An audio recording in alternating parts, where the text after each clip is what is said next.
Hello my dear students, it is Friday and it's an important day for us as it is 2nd of October and it is Gandhi Jayanti. I requested to do something on this special occasion or on this auspicious day. Hope you are trying to do something on this auspicious day. Well, today I am here with English grammar with a very important topic, that is non-finite verbs. What is it? Non-finite verbs, chapter number 6.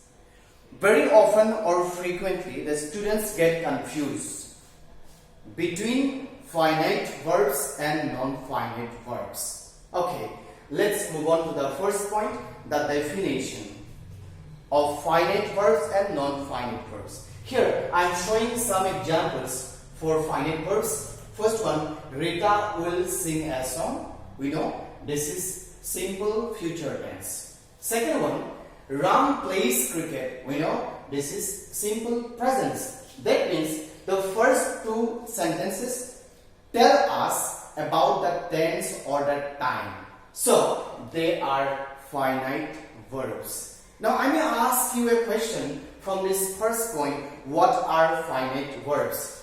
Then you have to write the verbs that tell us about the tenses or time are called finite verbs. Got it? Let's move on to next. Finite opposite is non-finite. Here I am showing two examples again. Rita likes to eat mango.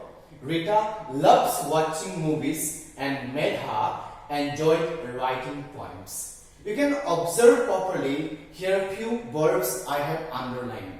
Here second and two you can observe properly. One is loves, one is enjoyed. One is in present and one is in past. Though I have changed this tense, but here it is remaining same, ing form, watching. Fine.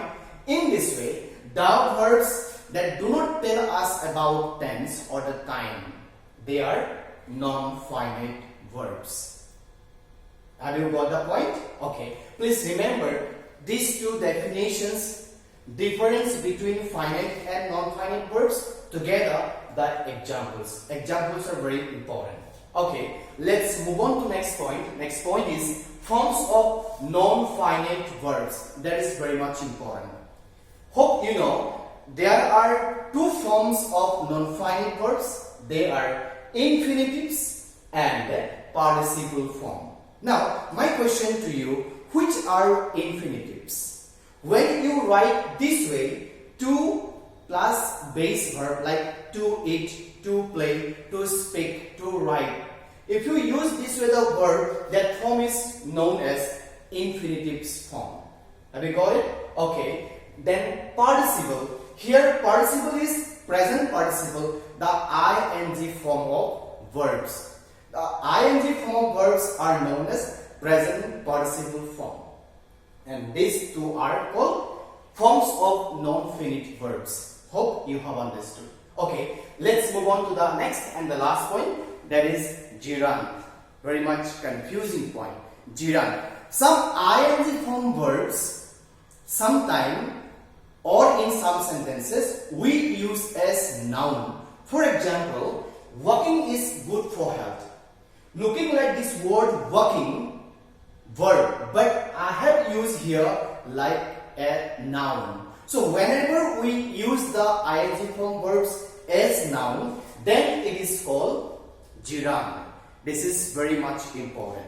Hope you have understood these 3 bullet points of today's class. Fine?